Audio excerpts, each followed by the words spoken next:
Shri Venkateswara gold తాకట్టులో ఉన్న మీ బంగారాన్ని విడిపించి కొనబడును.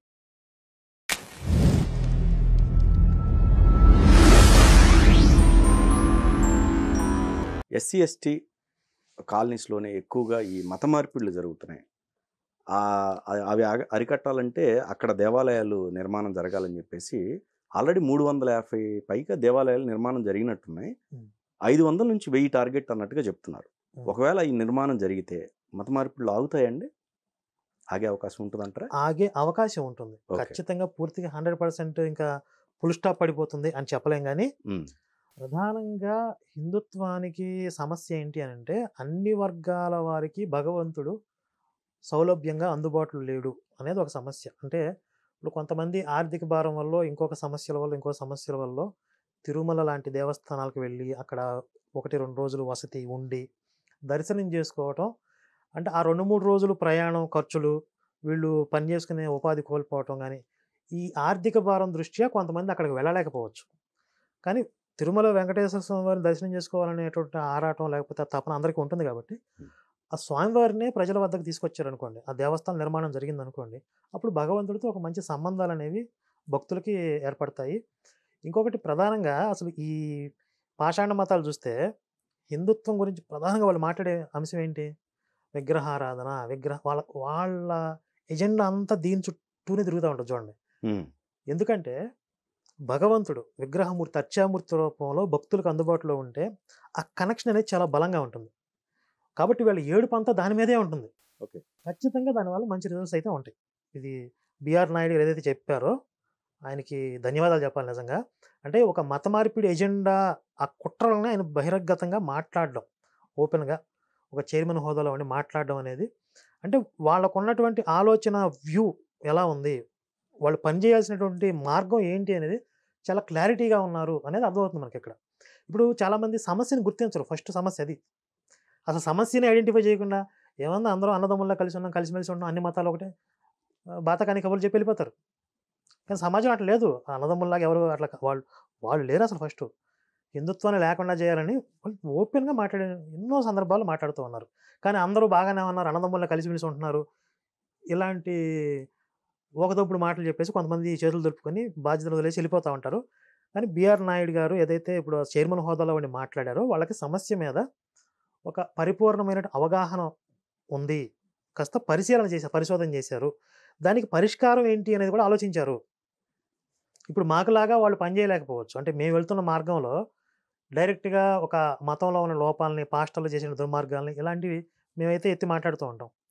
కానీ ఇప్పుడు టీటీడీ అలాంటి వర్క్ చేయలేదు కదా. టీటీడీ చేసే వర్క్ ఏంటి? భగవంతుడిని భక్తులకి దగ్గర చేయడం, భక్తులకి భగవంతుడిని అందుబాటులో తీసుకురావడం. కాబట్టి ఈ పరిష్కార మార్గాన్ని వాళ్ళు తీసుకోవడం అనేది మంచి అభినందనీయమైన విషయం. కానీ ఇక్కడ కన్నా ఇప్పుడు ఒక ఎస్సీ ఎస్టీ కాలనీలో అని అంటున్నారు, అది కాదు కదా. ఇప్పుడు అక్కడ అనేది కాదు మెయిన్ టార్గెట్. ఇక్కడ ఓసీల్లో కావచ్చు, బీసీల్లో ఇక్కడే ఎక్కువ జరుగుతుంది అనేదే కదా. ఇప్పుడు ఎస్సీ వర్గాల్లో మత మార్పిళ్ళు అనేది అది ఆల్మోస్ట్ ఒక పీక్స్ స్టేజ్లోకి అయిపోయింది కదా. ఇప్పుడు కొత్తగా ఉధృతంగా జరిగేది ఏం లేదు. కరెక్ట్. ఒక 5-10% మిగిలి ఉన్నారేమో, 5-10% ఉన్నవాళ్ళు అలాగే ఉన్నారు. కొంచెం క్రమక్రమంగా వాళ్ళని కూడా టార్గెట్ చేసే అవకాశాలు కూడా ఉన్నాయి. ఇప్పుడు పరిస్థితిని కనుక మనం చూస్తే ఓన్లీ ఎస్సీస్, ఓన్లీ ఎస్టీలు అట్లా విడదీసి చూడటానికి లేదు. కరెక్ట్. అన్ని కులాల వాళ్ళని టార్గెట్ చేస్తున్నారు. ఇంకా చెప్పాలంటే ఓసీ అగ్ర కులాలు అని పిలువబడుతున్న వాళ్ళని ఇంకెక్కువ టార్గెట్ చేస్తున్నారు. ఎందుకంటే వీళ్ళని చూపించి ఇదిగో ఒక అగ్రకులపు వాళ్ళే మతం మారిపోతున్నారు, బ్రాహ్మణులే మారిపోయారు, రాజులు మారిపోయారు, కాపులు మారిపోయారు, రెడ్లు కమ్మోళ్ళు మారిపోతున్నారు అని చెప్పి వీళ్ళని చూపించి ఇంకా వేరే వర్గాలను కూడా ఎక్కువ ప్రభావితం చేయొచ్చు అనేటువంటి ఆలోచనతో వాళ్ళు పనిచేస్తున్నారు. కాకపోతే ముందు నుంచి ఉన్నటువంటి ఒక భావన ఏంటి? ఎస్సీలను ఎక్కువ మత మార్పిడి చేసేసారు, ఎస్సీలు ఎక్కువ మంది మత మార్పిడి అయిపోతున్నారు. నిజంగా మత మార్పిడి అయిపోయారు చాలామంది. కాకపోతే అక్కడ కూడా దేవాలయాల నిర్మాణం జరగటం వల్ల వెళ్ళిన వాళ్ళు వెనకొచ్చే అవకాశం కూడా ఉంటుంది. ఎందుకంటే హిందూ డిఎన్ఏ అనేది ఆటోమేటిక్గా డిఫాల్ట్గా ఉంటుంది, సహజంగా ఉంటుంది. అది భగవంతుని మన కళ్ళ ముందు చూసినప్పుడు ఆటోమేటిక్గా అది ఏమన్నా మేల్కొనవచ్చు. ఇప్పుడు మనకి హిందుత్వానికి ఉన్నటువంటి స్ట్రెంగ్త్ ఏంటి అని అంటే, దేవాలయ వ్యవస్థ, గ్రామ దేవతలు, మన పండగలు, అంటే సామూహికంగా మనం అందరం కలిసి చేసుకునే ఉత్సవాలు, ఈ ట్రెడిషన్స్, ఇవన్నీ కూడా హిందుత్వానికి ఉన్నటువంటి స్ట్రెంగ్త్ ఇదంతా. ఎప్పుడైతే దేవాలయము మనం సామూహికంగా కలిపి జరుపుకునే ఉత్సవాలు ఇవన్నీ లేకుండా పోతాయో ఆటోమేటిక్గా హిందుత్వానికి ఆ వర్గాలు దూరం అయిపోతాయి. కాబట్టి ఒక దేవాలయం కేంద్రంగా ఈ ట్రెడిషన్స్ ఏవైతే జరుగుతూ ఉంటాయో అప్పుడు అటు పోయిన వాళ్ళు కూడా వెనక్కి రావడానికి అవకాశం ఉంటుంది. కాబట్టి ఎస్సీ వర్గాల్లో ఉండకూడదు, అవసరం లేదని మనం చెప్పడానికి లేదు, అక్కడ కూడా అవసరమే.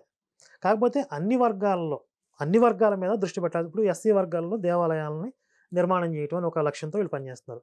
అలాగే వేరే వర్గాల్లో కూడా మనం భగవంతుడిని అందరికీ అందుబాటులోకి తేవడానికి, లేకపోతే ధార్మిక మార్గాన్ని మనం వ్యాప్తి చేయడానికి ఎలాంటి విధానంలో పనిచేయాలి అనేది కూడా టీటీడీ ఆలోచించాలి. అండ్ నెక్స్ట్ చెన్నై గవర్నమెంట్ పైన, అదే డిఎంకే గవర్నమెంట్కి ఒక రకంగా హైకోర్టు జలకిచ్చినట్టే అనిపిస్తుంది.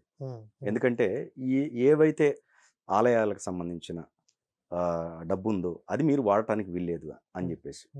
సో మీరేమంటారు ఆర్డర్ పైన? ఇప్పుడు ఈ స్టాలిన్ సుపుత్రుడు సనాతన ధర్మాన్ని లేకుండా చేయాలని చెప్పి ఒక స్టేట్మెంట్లు ఇస్తాడు. మళ్ళీ సనాతన ధర్మం మీద వచ్చేటటువంటి ధార్మిక ఆదాయం ఏదైతే ఉందో దాన్ని జేబులో పాకెట్ మనీ లాగా ఆయనకి ఇష్టం వచ్చినట్లుగా వాడేసుకోవాలనుకుంటాడు. అంటే వాళ్ళ ఆలోచన విధానం అది. మళ్ళీ వాళ్ళ అమ్మగారేమో దేవాలయాల చుట్టూ తిరుగుతూనే ఉంటుంది ఆవిడ. కాబట్టి వీళ్ళ డబుల్ స్టాండర్డ్స్ ఇవన్నీ కూడా. ఓ పక్క హిందుత్వాన్ని లేకుండా చేయాలి, హిందుత్వం ఉండకూడదు అని మాట్లాడుతూనే మళ్ళీ హిందుత్వం మీద వచ్చే ఆదాయంతో మనం పార్టీని నడిపించుకోవాలి, ప్రభుత్వం నడిపించుకోవాలి, సంక్షేమ పథకాలు అమలు చేయాలి. అసలు ఈ దుర్మార్గపు విధానాన్ని మొత్తం భారతదేశ వ్యాప్తంగా రద్దు చేయాల్సిన అవసరం ఉంది. మనం ముందు నుంచి అనుకుంటుంది వేరే మతాల్లో వచ్చేటటువంటి ఆదాయాన్ని ప్రభుత్వం మానిటరింగ్ చేయట్లేదు, వాళ్ళు గవర్నమెంట్ లెక్కలు చెప్పట్లేదు. సరే, ఇది హిందూ దేశం కాబట్టి హిందూ దేవాలయాల మీదే దేవాదాయ శాఖ అనేది పెట్టారనుకుందాం.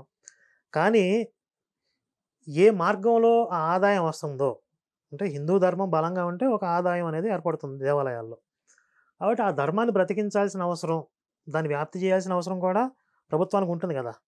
అంటే అక్కడి నుంచి వస్తున్నటువంటి రిసోర్సెస్ను ఉపయోగించే మళ్ళీ దాన్ని వినియోగించండి.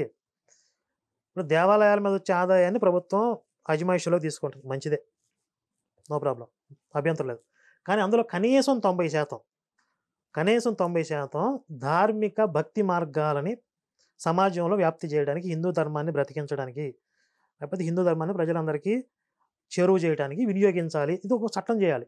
మిగిలిన 10% దేవాలయాల రక్షణ కల్పించడానికి, ఇలా ఇప్పుడు సెక్యూరిటీ కానీ ఇవన్నీ అవసరాలు ఉంటాయి కదా, మేనేజ్మెంట్ సంబంధించి ఆ ఖర్చులకు వాడుకోవచ్చు. కానీ 90% ఈ విధంగా వినియోగించాలి అని ఒక చట్టం చేయాల్సిన అవసరం అయితే ఉంది.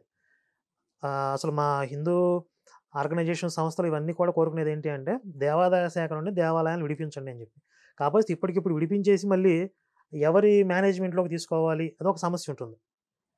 దానికి ఆల్టర్నేటివ్గా ఒక క్లియర్ కట్గా ఒక పరిష్కారం వచ్చింది అన్న అప్పటి వరకు కూడా ప్రభుత్వం ఇది ఒక చట్టం, ఒక రూల్ పాస్ చేస్తే దేశవ్యాప్తంగా, ఇప్పుడు వాళ్ళ నాస్తికుల అనే ఆ విధానంలో కాకుండా ఒక చట్టం చేసేసారనుకోండి, దేవాలయాల మీద వచ్చే ఆదాయం ఈ విధంగా వినియోగించాలి. ఒక చట్టం చేస్తే ఆ చట్టాన్ని ఖచ్చితంగా ఫాలో అవ్వాల్సిందే, వాడు ఆస్తికుడైనా నాస్తికుడైనా. ఇప్పుడు అదే దాన్ని ఓపెన్గా ఉంచేసారనుకోండి, వచ్చిన వాళ్ళు కాస్త హిందూ ధర్మం మీద నిష్ట ఉన్న వాళ్ళు అయితేనేమో ధర్మానికి వినియోగిస్తారు కొంత భాగం, లేదంటే వాడు నాస్తికుడు లేకపోతే హిందూ ధర్మానికి వ్యతిరేక అయితే ఆ ధర్మాన్ని నాశనం చేయడానికి వినియోగిస్తారు.